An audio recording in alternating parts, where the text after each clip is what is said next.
So I was doing my research for this episode and I was looking at, okay, why does businesses fail in this part of the world? And one of the key things that came up is marketing.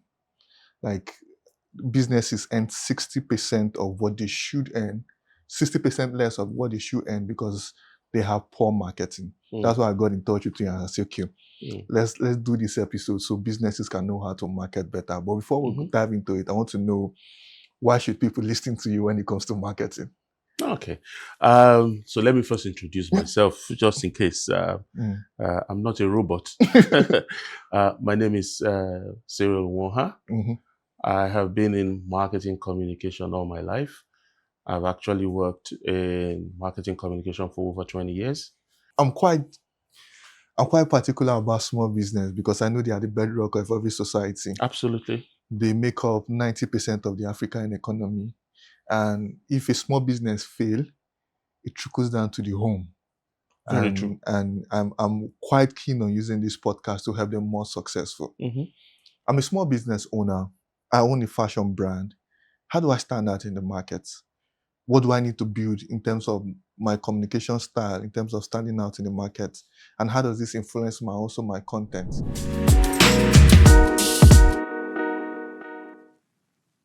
So I was doing my research for this episode and I was looking at, okay, why does businesses fail in this part of the world? And one of the key things that came up is marketing. Like businesses earn 60% of what they should earn, 60% less of what they should earn because they have poor marketing. That's why I got in touch with you and I said, okay, let's do this episode so businesses can know how to market better. But before we dive into it, I want to know, why should people listen to you when it comes to marketing? Okay. So let me first introduce myself, just in case I'm not a robot. My name is Cyril Nwaoha. I have been in marketing communication all my life. I've actually worked in marketing communication for over 20 years. I've worked in notable companies in the field. I started my career with LTC, J. Water Thompson, as a young intern, and I had some brilliant, fantastic mentors in LTC. I then moved on to a very small, should I say, medium-sized agency where, I really got the rudiments of the streets. It was called Matlink Advertising. They were very young, but, they had this thing for, being streetwise in terms of their implementation. They worked on some of the, I don't know if you know, NITT, they launched that brand in Nigeria and some other notable brands, and then moved over to STB Macan, where I worked in some big brands across, not just Nigeria, but also in managing a brand in Kenya as well. And then from there, I moved over to the Prima Garnet Group. We were the founding members of the 141 Worldwide, a very young agency that made waves those days when with launch of businesses and the rest of them. I was with them for 18 good years. I took a 1-year sabbatical to go to the Kaisers Group, where I managed or looked over businesses for both DDB and BBDO West Africa. And I recently left them and I'm back with the Prima Garnet Group right now. Why did you go back? Oh, fantastic. When you say your first love, very good, fantastic place to work in. Have a very good working relationship with the leadership. And I just wanted to do a 1-year sabbatical. And I achieved my 1-year sabbatical and then I'm back there now. I'm actually resuming 1st of September. Nice. So we have worked on a brand and communication framework before. I think 2, one. Yes. And I see how thorough you get it done. Yes. And I've also seen that it's not at the forefront of our brand and communication techniques here in in the country. I don't see it much. When you interface with brand, what's your brand and communication technique framework, and they don't have it. So I just want you to, for young marketers, young business owners, young people that are doing branding in different companies, what's brand and marketing communication and how can they implement it? So you see, there are various techniques out there. A lot of businesses or marketing communication agencies have their own different uh, philosophy in terms of how they achieve um, techniques in terms of, or should I say, bringing communication to life, and all that. And I've seen a lot of examples, and I've worked with a lot of examples across the various businesses I've worked. One thing is central. The key is mining for the heart of the consumer and finding what the brand or the product or service is offering that is different from the other. And it involves a lot of research. You have to really dig deeper. It's not a surface thing. And for any brand or any business or any service that want to do very well, the backbone of, putting out communication out there is actually doing that back end work. Yeah. And ensuring that when you are speaking, the client is seeing somebody who understands their business. In fact, there's this common saying, if you take the classical 4 Ps, product, price, place, and promotion, right? The client manages product, manages the price, manages the place, which you call trade, and they give you the promotion to work on. I say to people, that's 1/4. You must also understand the other 3. You may not be an expert in them. Do your promotions very well, which is where the marketing communication bit comes into, right? But also make sure that you understand why the client is pricing what they're pricing the way they're pricing it. What kind of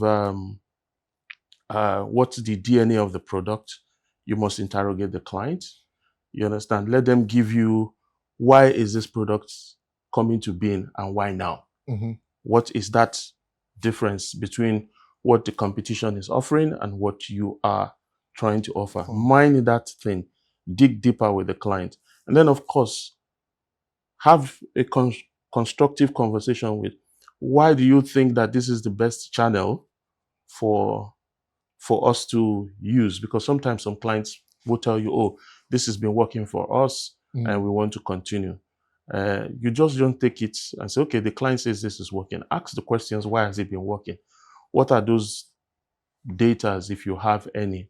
I know in this part of the world, sometimes you are a bit cagey when it comes to sharing information and the rest of them. But you see, technology has broken those barriers. I can take any brand or services today. And in those days, we used to say, oh, we don't have too much of data bank where you can get information. But these days, it's not the same thing. As we sit here now, and if we do a small experiment, I can tell you, I can almost give you what your competitions are doing and where they are doing it and the rest of them without leaving this place. So you have to do all those little background work. And you see, people who will see your final communication may not be privy to all this, and they are not privy to all those back. And that's the painstaking bit of it.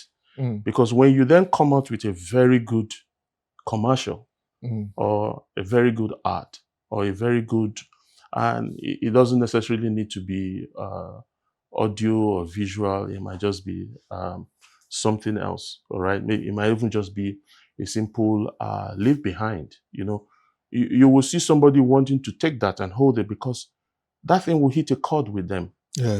And the reason why is because you have done the homework of ensuring that you understood the brand, you understood who the client is talking to, you know where to meet these people, and you know what, type of pricing you probably put on it. So let's get technical about it. Let's get technical about Mm, it. How do I build a brand? Let's take for an example. How do you stand out in the market? What should I focus on in terms of making sure I stand out? We did one for, is it ride hailing services? yeah, And I knew how you technically intense. Yeah, broke it down to the point yeah, that, okay, this communication is different from what's in the market. yes. Because we're seeing businesses or founders, once they start a business, it's all about creating content. Hmm. But you just said, okay, it goes more beyond that. You have to do your research and you have to find a way to differentiate yourself. Okay. But people ask how? How are we going to do that? So again, the rudiment of, I mean, take nothing away from people who create content. Yeah, true. I mean, it takes a whole lot, for you to sit down and create content. And sometimes people get, should I say, people get offended Mm, when they see the traction, yeah. or the comments. And I watch. I also follow all those TikTok, and when they do all those little gimmicks of, oh, if you want more, click on the comment section and Mhm. put blah blah blah, and then you tell me. I see that, and all is just about people trying to generate, followership and all that. Mm, And it's okay. It's to that. But you see, when you're trying to build content that people would follow, you mhm. know, before we got on set, we were discussing, mentioning, I won't bother giving them cheap publicity. We're mentioning some businesses and some people who, how they create content and what they do about it. You Yeah. understand? It's a deliberate attempt. They have taken time to understand. See, look, they've seen everything every other person is doing. Okay? They've taken time, step back. Oh, this is what everybody is doing. Okay? This is what they are offering them. And they've also checked the stats in terms of the people who follow you and how they follow you and the kind of comments they've not Mhm. done.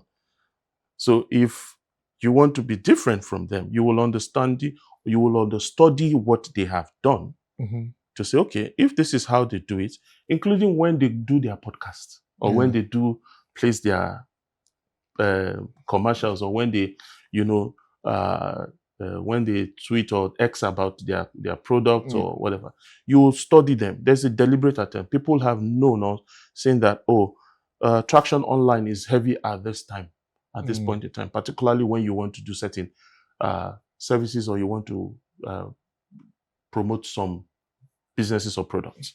They know when to catch you. yeah. They've done that analysis. Okay. Whether it's even on audio, on the radio stations, and they know when to catch you. Yeah. You know, radio stations have been smart to say, oh, we have the early hours. Okay. And they Mhm. say they have the late evening hours and the rest of them. They know they want to catch you during traffic period. Yeah. They know they will catch you. I mean, you are stuck in traffic for at least 1 hour, Mhm. and they charge premium for those time bands Yeah. versus the other ones within the day when they know you're probably in the office, or you are, attending meetings and the rest of them, Mhm. and their time. So you have to do all those back end analytics Yeah. and ensure you have a clear cut framework to say, even if we say, oh, this crop of people don't listen to, let me use radio, for example, Mhm. don't listen to radio, or let me say, oh, they won't have time to check their X page or do the TikTok stuff and the rest of them. Some other people are busy putting things at that particular point in time, and they're getting the right audience. Mhm. So assumption is one thing that everybody, should run away from. Okay. You should run away from it. If you do your study very well, you will find out that some of the times that you say, oh, people don't do, are not engaging with posts and the rest of it, it's actually not true. It's actually not true. There are some Mm. people who are actually engaging with posts at a particular point in time. Not all of us are in the office at the same time, are Yeah. we? Yeah. Not all of us are having lunch at the same time. Yeah. Not all of us are, you understand? Some people, their work actually starts from 10 o'clock. Mm. Some people are actually doing afternoon shifts. Yeah. Some people are doing night shifts. Yeah. So what are those people doing at that particular point in time? So you have to be deliberate in terms of saying, this is the product or this is the service I want to market. Mhm. Who is this people talking to?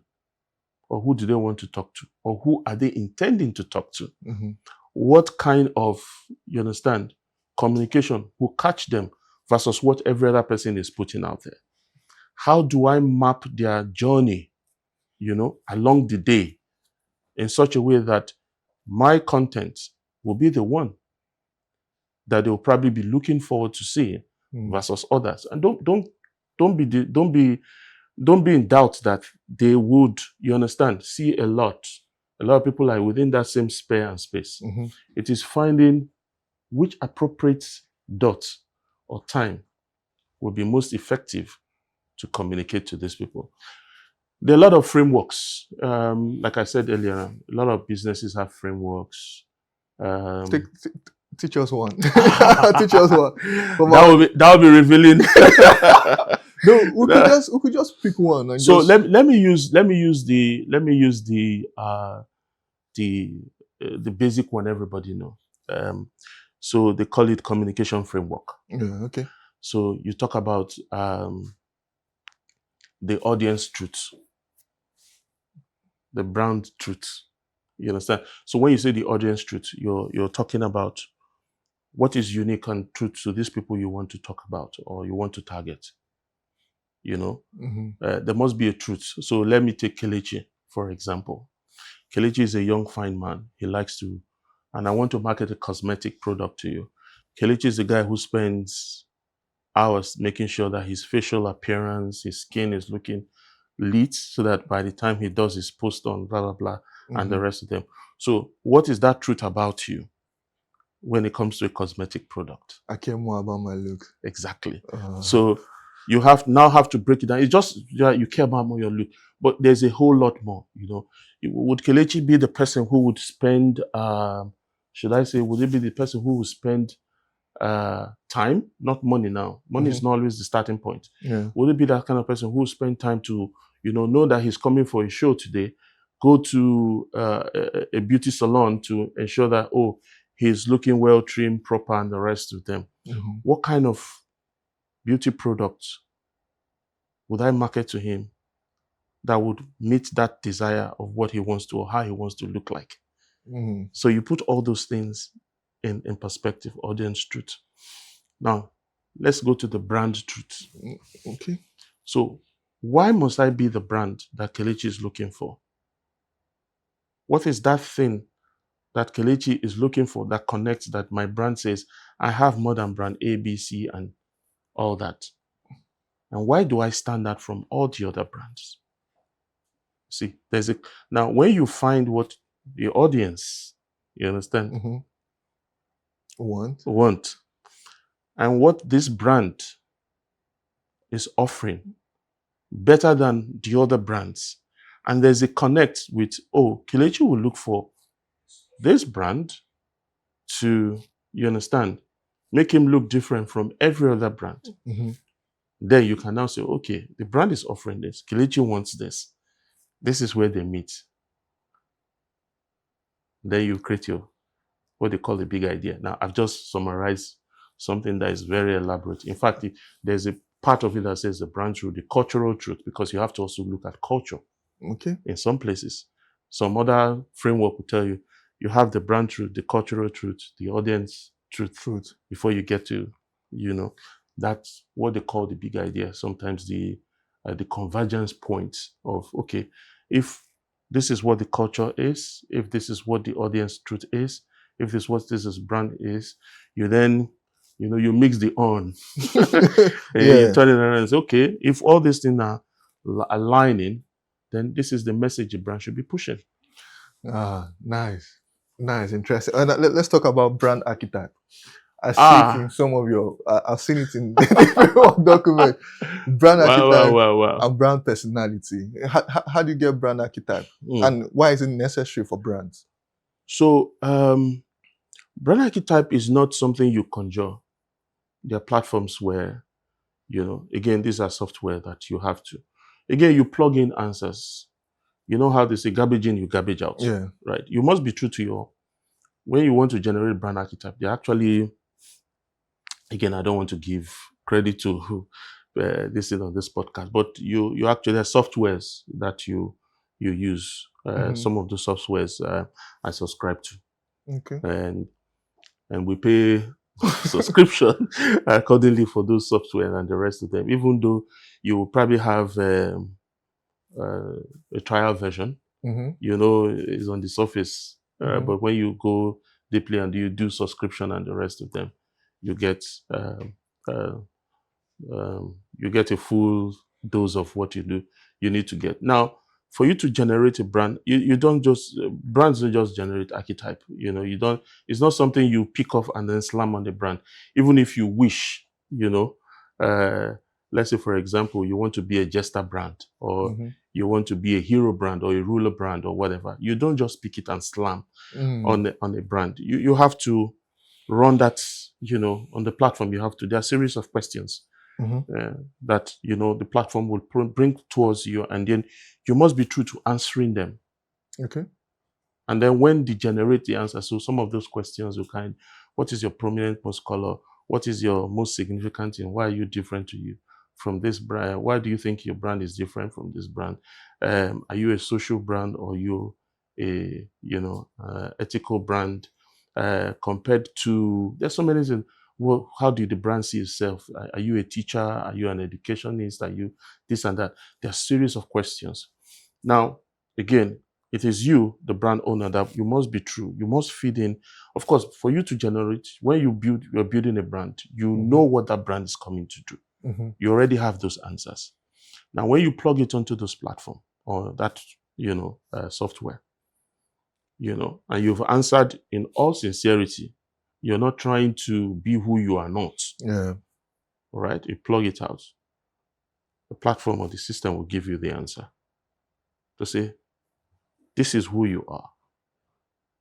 And then you can interrogate that answer. Mm-hmm. All right. You can interrogate the answer just in case you think, oh no, I didn't plan for this brand to be a jester brand, for example. Mm-hmm. Or, oh, I actually was thinking this brand could be a ruler brand. Then you have to go back to look at the DNA of the brand that you're trying to create. What is it standing for? And the rest of them. Because it will give you an explanation Mm-hmm. of how they came to this answer. And this is why. And they will give you similar brands of businesses that are in this space. I want to put you on the spot now to tell me the software. so when it gives you, so for example, there was a time I was running out of curiosity. A business told me, oh, they're a ruler brand. I said, okay. I asked for certain questions, like, again, you mind the client to give you those answers. Mm-hmm. I asked those just sent simple questions to the client, okay? And then they came back with an answer, just out of curiosity. I ran, with the answers they gave me, I ran the tests. And I found out that they're actually not a ruler brand. Mm. No, they're not a ruler brand. Okay. In their headspace, they want to be a ruler brand, but they're not. Okay. Everything they gave to me, their own answers. I asked specific questions. I actually took the questions from the platform, okay, and asked them. I said, please, in one word, tell me what this brand stands for here. What is your this? What is your that? How do you do this? As the platform will ask them, and they gave me the answers. I ran it. I found that they were opposite of what the brand was. Mm. Okay. Now, because the style to, when you're proposing ideas to clients, it's not just when the client gives you have to give them an alternative to what they are asking for as well. And you have to collaborate with the client because, see, look, you're building communication. Somebody has conceived a child and they have named the child this, Mm-hmm. okay? And then you are the one coming to clothe the child. Mm-hmm. All right. You won't clothe the child and name the child another name. Yeah. It has to bear the name. But you have to then say, oh, if you name this child this, all right, then we're going to clothe the child, in a way that the child will actually resonate its name or identity very well. Mm-hmm. So we said, look, in presenting to the client, we said, look, you've told us that this is what's it called? Where we also did a bit of a test. and we ran the answers you gave to us because we asked you these questions and we ran these answers you gave to us. And these were things that came true. Mm-hmm. And the client was happy. Guess what? Yeah. They actually changed their answers just to see if we're going to do a good work. Okay. Okay. So, okay. So when they saw the answer, Yeah. they were delighted that we actually gave them the correct DNA of the brand. What's brand DNA and how important is it? Oh, the DNA, your DNA is your DNA. Yeah. you have your. I've not seen anybody who has. I mean, your fingerprint is your A fingerprint. Yeah. fingerprint. How do It you can't. build a brand DNA? What? It's a lot. I mean, so it starts from identifying. I mean, before the client will come out to say, "Oh, look, we're bringing brand X or brand Y to Mhm. you." Their R&D department must have, done some series of, Research. stuff and a whole lot, and they would have identified a gap or where they can play better. So I'll give you a typical example. And now you do that with the tomato paste brands in the market. Mm-hmm. You see, everybody was doing tomato paste. Everybody, the whole place was filled with Yeah. tomato paste. Yeah. Somebody must have done a research somewhere to say, oh, come, look, Nigerian people are very unique and diverse. I mean, they will probably need something that has pepper and tomato paste in one. Ooh. Mm. And I know the brand that started tomato and pepper paste. I know the brand. Yeah. And all of a sudden, a few months down the line, every other brand is coming out with tomato paste that has pepper in it. Okay. Because see, look, you're creating convenience. Why do I need to buy just tomato paste when I can do tomato paste and pepper? And it saves me that stress. So there's a whole lot of DNA, there's a whole lot of research, R&D stuff that happened behind the scene that somebody would have looked at and say, oh, look, in this market, it's only tomato paste. Who says we cannot do a bit of... In fact, you also now have a standalone pepper paste. Just pepper paste. It's not tomato based. Or they add a bit of tomato paste to it and the rest of them. So those are the kind of things that happen. It's not from the communication point of view. It's actually from the client point of view, because they would have identified the gap or where they need to grow. Sometimes they say, we want to grow our business organically. We have mastered the tomato paste business, right? And now it's looking, where competition is coming. Of course, they will take some percentage, some shares from you and all that, but you need to continue to build your portfolio. Yeah. So how do I diversify a little bit, but stay true to the core of our pastes? Yeah. You understand? And so you would see tomato paste. Now, they've added not just tomato paste, there's tomato paste plus onions plus pepper. Yeah. I think I can picture the brand you're talking about. But so see, that is the thing. And when they now do that, and then you want to communicate, you also have to find what is the edge. You're not going to communicate it as just a tomato paste. You have to communicate it in a way that you say, this is tomato paste plus pepper or plus onion. I'm waiting for the brand that will start tomato paste plus onions plus pepper plus seasoning. So it's going to get to that point. I mean, as things evolve, generation evolve, I mean, I never thought in a wild guess, I never thought, having worked on a tobacco business before, that I would get to a point where I would see tobacco with flavors. But you have tobacco with flavors now. Yeah. You also have some whiskeys now and some alcoholic brand also adopting flavors. Why? Generation change. As generation comes, generation change, they see the gap. Oh, we're talking about new generations and the rest of them. They begin to add those little differentiations and variations. You will see that they keep core, they keep their core, but they are growing portfolios. Yeah. So that if you don't align with the core, but you still want to have a bit of this and the rest of them. Yeah, they try to own you as a customer by Absolutely. launching different Absolutely. products. But now, another question I want to have a conversation with you is in terms of small business in the country. Hmm. The marketing now, I don't think it's there. I'm quite I'm quite particular about small business because I know they are the bedrock of every society. Absolutely. They make up 90% of the African economy. And if a small business fail, it trickles down to the home. Very true. And I'm quite keen on using this podcast to help them more successful. Hmm. I'm a small business owner. I own a fashion brand. How do I stand out in the market? What do I need to build in terms of my communication style, in terms of standing out in the market? And how does this influence my content? Mm. I don't know if you could touch base on that. So, I mean, for a small business, you can't. You have to be the accountant, the designer, the product designer, the communication expert, and the rest of them because you're a small business. Yeah. You know, and I do think small business are actually doing very well in this part of the world because I've seen people who have, started as small business. I've seen organizations started as small businesses, and today they have become mid-sized or even growing large. Yeah.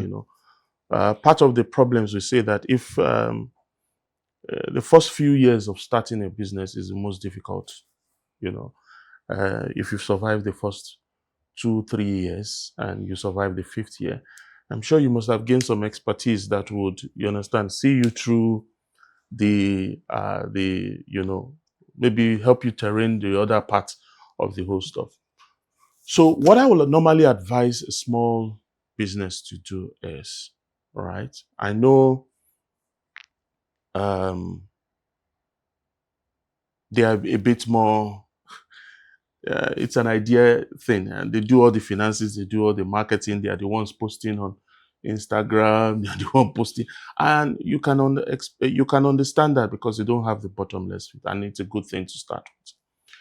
But you see, you must get, even if it's your friend who is into, or even if you go and read branding 101. I mean, there are a whole lot of platforms and you can read, and at least try and get somebody who would, build your communication for you. Mm-hmm. Start up with, it doesn't necessarily need to cost you an arm and a leg. Mm-hmm. Get somebody who would help you. You have done a good job by building a brand, like you now. Mm-hmm. You build a fashion brand. You're passionate about it. That's why you got into it. Now, Yeah. you want to sell this brand to the outer world. You want them to see. Your concern should be, how do I continue to make my brand, different and unique that people see it? Mm-hmm. Let somebody else manage or let somebody advise you on how you should communicate on this kind of a thing. Let them help you build, and of course, come back to you to say, this is how you should build, forward with it. Saddling yourself with this entire process, you're going to be saddled with, how to ensure that the brand doesn't, look different from what you envisioned.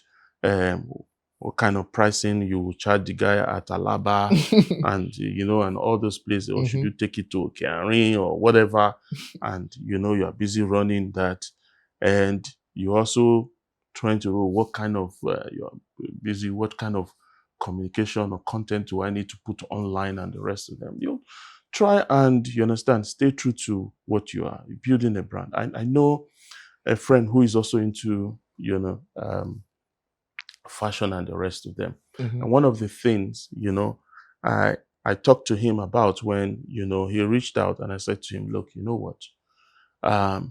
Let's help you frame the kind of messaging Mm-hmm. you should be doing. I haven't had conversation Mm-hmm. with him. Let's help you frame the kind of messaging. You take time, look at this. I can come discuss with you on on how you should do this. You don't need to go big bang. You need to start a little bit small and then build as you continue to see tractions and the rest of them. And till today, I mean, he's, he's taking those little steps one at a time, and his brand is growing online. It's growing online gradually. So what are the steps you give to him? We'll speak behind the camera after.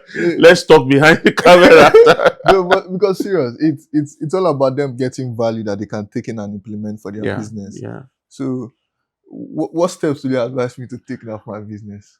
So again, I like to say be unique. Sometimes we see those nice foreign arts and we think, oh, this is fantastic. I like to watch them, appreciate them, and see what I can glean and learn from it. But I have to come back to my community. My community is Africa. I call my community Africa. And if I say my local is my state or my country, the way I would market my brand, a fashion, let's say the kind of fashion you're into is Western.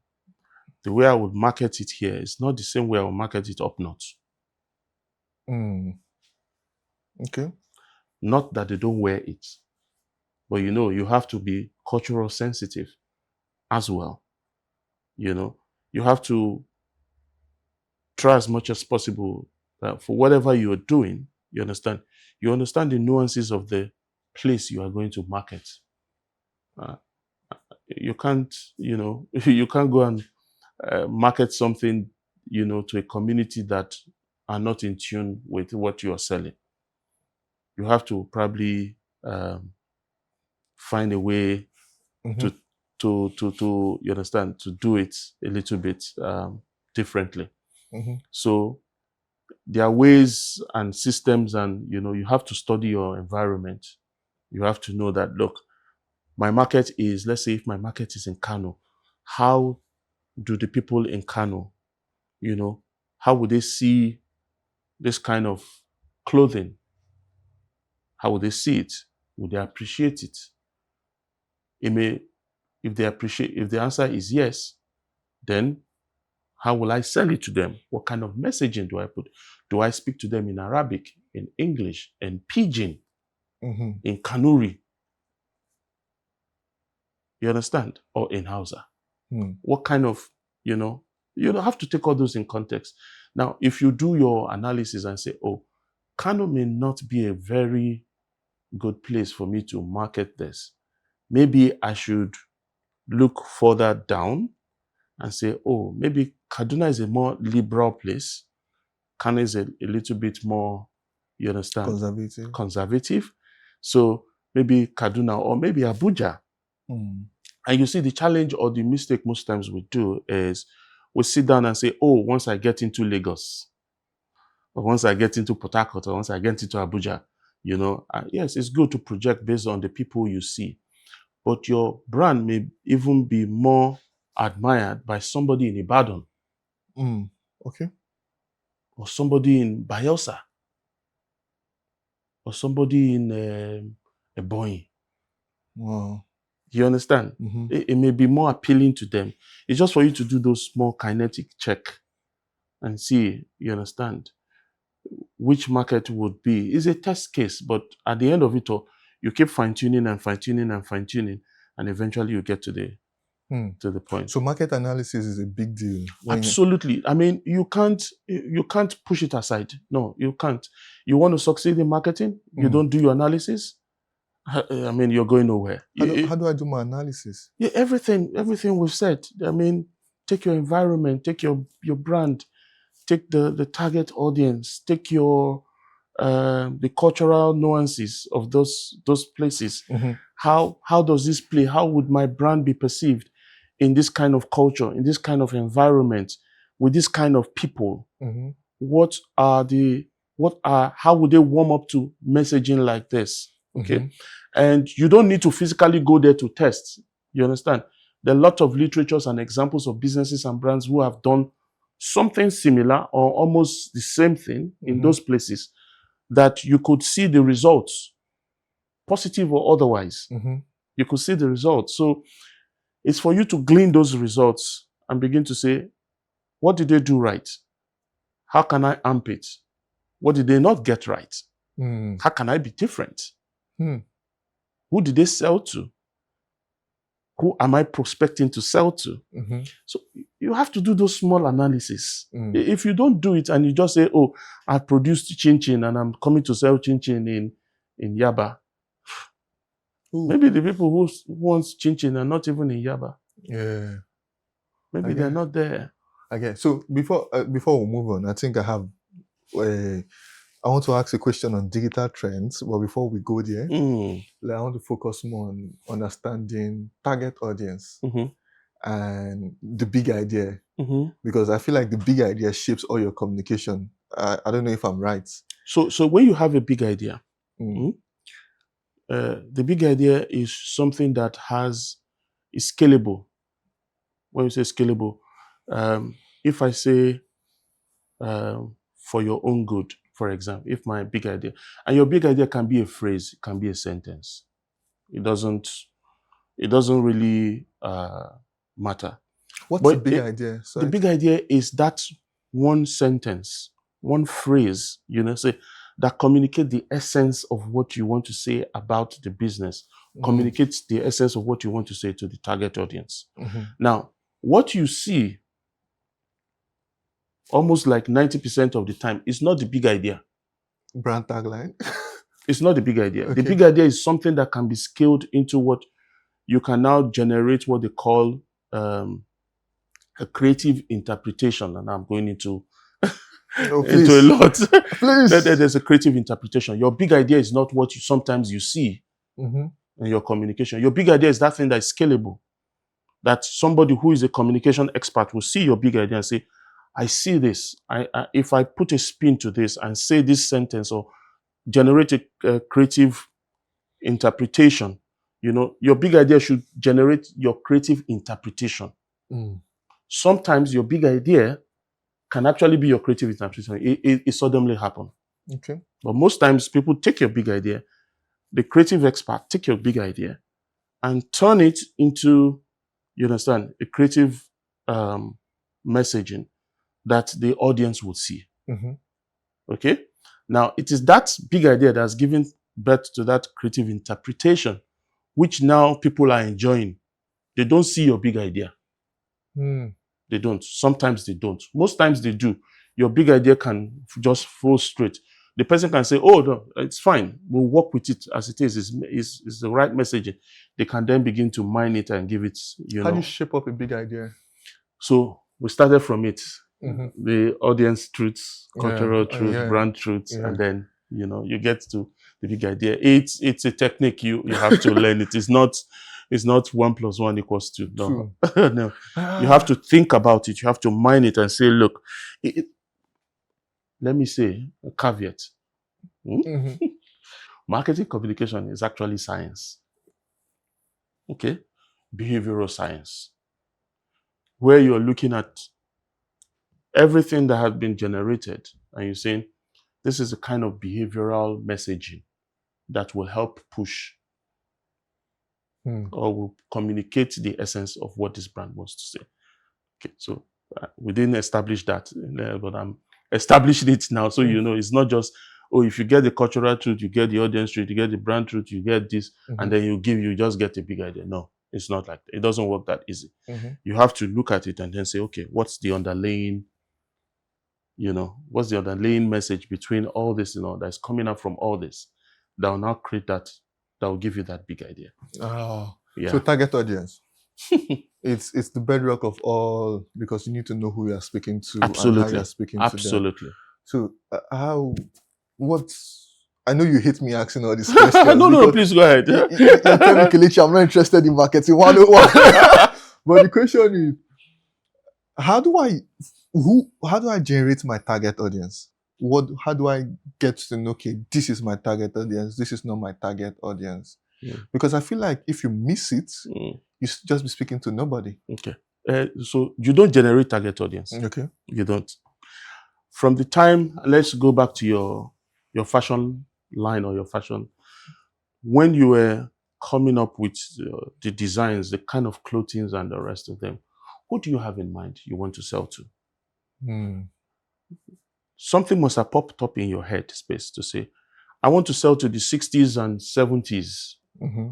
No, I want to sell to the Gen Zs. I want to sell to people below 18. I want to do clothes for babies, Mm-hmm. right? Or I want to do clothes for teens. I want to do clothes for teenagers. Something popped up in your head while you went into your clothing. That is how you begin to generate, you understand, who you want to communicate to. All right? Now, most times, let's say, for example, when you say you want to, and I'm giving this example illustration so you understand. So let's look at the cartoon, that kids love cartoon, Yeah. and the rest of them. Who actually does those cartoon animatics, graphics, and all that? Who do it? Is it the kids? No. The adults, right? Yeah. Good. So you would have thought that, a kid would have been involved because it's a kid would understand a kid. But in the mind of the adult, he has become a kid Mm-hmm. because you have to get the kind of things that would make them like your cartoon. Mm-hmm. You understand? You have to have a mindset of a kid for you to generate things that would appeal to them. Yeah. Likewise, you have to, if you are a 70-year-old person who wants to sell to millennials, you have to envision yourself in that space. Mm. If not, if you are generating something of your own age and thinking they will like it, Mm. you missed out. Yeah. That's good, man. So you have to get into that psyche. I mean, I use the cartoon thing. Find out the people doing those age. I think you see those people who draw those cartoons and then turn it into graphic. They are old, man. Yeah. Very old people. But you The, see, in their mind, they are very playful. mm. They are very playful. Mm-hmm. I love cartoons. I watch cartoons. And sometimes I just see that and say, how did these people come to this point where even me, I'm laughing? Yeah. Do you understand? Yeah. But you see, I'm laughing. I'm not their target, but I watch it and I'm laughing. Yeah. But when they were planning, they didn't plan with me In mind. in mind. Mm-hmm. They had somebody else. But me, who is not even in that space, I'm watching it, I'm liking it. So you have a core target, which is a kid. You have the secondary target, which is me. Oh. So you see, I don't miss out. They don't miss out in both ways. So if the kids obviously cannot buy the clothes for themselves. They don't have the Yeah. income, right? Yeah. It's the parents that will buy it. So they become the secondary target. Of course, definitely the kids will like cartoon, Yeah. but the parents are the ones going to pay the subscription to ensure Yeah. that the cartoon, and then they must know that, these are the kind of cartoons that the kids like. Yeah. Uh-huh. Okay, so let's go to digital trends. Hmm. I'm seeing I'm betting big on YouTube taking over marketing because with the way AI is going now, Mhm. and I feel short form content won't do it anymore. Brand will want to have the deep connection with you before people want to have Mm. deep connection with you before they purchase. I'll give you an example. Apple is spending so much money producing series and Mhm. movies. Mhm. Porsche is doing the same. I Mhm. said it during the last podcast. Mhm. Stripe is also doing the same. Mhm. Sequoia Capital is doing the same. Mhm. I know these are global brands and the wave is not yet here. But we're seeing some brands also doing it in Nigeria. What's your take on digital trend in the next 5 years and where should marketers focus all their attentions on? Mm. We'll close with that question. And to be honest with you, I don't have the answer, Yeah. but I will infer. There was once a time in this market, if you don't know the basics of digital marketing, you miss out. Today, we're talking, beyond the digital and all that. Um, I'm curious to what, will happen in the next 4 or 5 years. Mm-hmm. All right. I'm very curious and I'm open-minded as well, being Yeah. somebody who is a heavy consumer of, digital and all the whatnot content that come online. I see and I sense a very interesting future whereby very soon, all right. And you said mentioned something about saying short content and the rest of them. Yeah. That's actually the way to go. To be honest with you, Mm-hmm. I think long series and movies and all those things would. These days, I first see short clips on Yeah. TikTok Yeah. about some nice listen, and I decide to go and watch them if they catch my fancy. Yeah. All right. So I know that, sometimes, and those films are not even, they cut it into like 4, 5, 6, whatever, all Mm-hmm. right, or even 7, 8. I've seen some up to 12, right? Mm-hmm. But they are not, so they are not. They won't 45 minutes to watch one, and then you move on and you watch the other one maybe some other time and the rest of them. So short contents are going to be heavy, but you see, what will define the market, right? It's not the technology that is. It's not only the technology that is coming. Mm-hmm. Hmm? Is what content? What content would you understand drive those things? If you have a very good content, believe you me, the platform is just another rider. Ah. Okay. It doesn't matter if it's long or short. Okay. All right. If you have a very good content, and I keep saying, content is still the king in the market. Mm-hmm. It's like if you have, I don't want to mention the brand, so let me just say, but content is still the king. Mm-hmm. If you have a good content, and that would galvanize people to want to watch the next, you will see. It doesn't matter what technology or platform is called. It's just that people should be able to consume the right content or the good content, and that's the way I see it. Thank you so much, Mr. Siri, for giving us a masterclass. And Thank you like I for said, having me. I do this for 3 people. I have in my head 3 people that I create this kind of content from. The young business owner Hmm. that is just starting out and Hmm. it needs support in terms of because business education is expensive here. Hmm. True. Then secondly, the professionals, especially in the marketing field, that their Hmm. job is to help promote and sell businesses Hmm. because marketing is a key function of business that you cannot throw away. It's what keeps the cash flowing in. And thirdly, the also I think thirdly is the young guy that doesn't know what to do but wants to keep learning more so he can stay competitive Yeah. before he leaves school because I feel nobody caters to those audience and I'm Hmm. trying to do that. So Hmm. thank you for coming and sharing with us. It's Thank you. good to have you on the great conversation. So Thank you. guys, like, share and subscribe. Thank you so much. Thank you. Thank you. How, how was it? Okay, it's good.